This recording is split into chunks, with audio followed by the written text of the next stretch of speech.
Саламатсыздарбы, урматтуу кыргыз тилин сүйүүчүлөр. Бүгүнкү сиздер менен өтүлүүчү темабыз уюлдук телефондун пайдалуу жана зыяндуу жактары. Мен сиздерге биринчи биз көтөрүп жүргөн уюлдук телефондун пайдалуу жактарын айтып өтөйүн.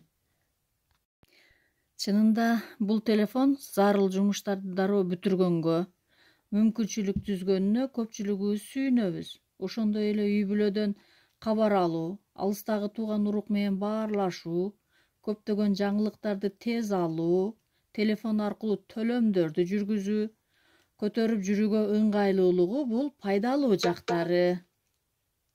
Эми зыян жагы. Компьютер, телевизорго салыштырмалуу уюлдук телефондон өзгөчө көп электромагнит чыккандыктан аны менен сүйлөшүп жатканда башты, көздү ысытып, нерв системасына чоң зыян тийгизет. Эгерде сиз уюлдук телефон менен өтө көп убакыт сүйлөшсөңүз, иммунитетиңизге чоң коркунуч туулат. Норвегия менен Даниянын изилдөөчүлөрүнүн маалыматына таянсак, уюлдук телефон менен тыгыз мамиледе жүргөндөр башы ооруп, уйкусу канбай, жиндери баат келерин билдиришкен. Иштебей жөн эле жаныңызда жаткан телефондун да зыяны бар экенин унутпаңыз. Ал эми Кыргызстанда уюлдук телефон 1994-жылы 12-июлда биринчи жолу шыңгыраган. Ошол күндөн тарта республикабызда уюлдук байланыштын доору башталган.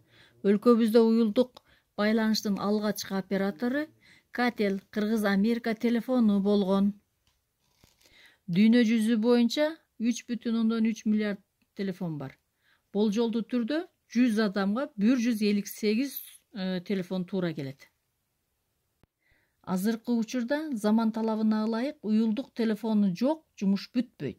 Ошондуктан бул телефонду туура колдонууну билип алалы. Уюлдук телефонду зарыл болгон учурда гана пайдаланууну сунуштайм. Видеого лайк басып, башкалар менен бөлүшүп, катталууну унутпаңыздар.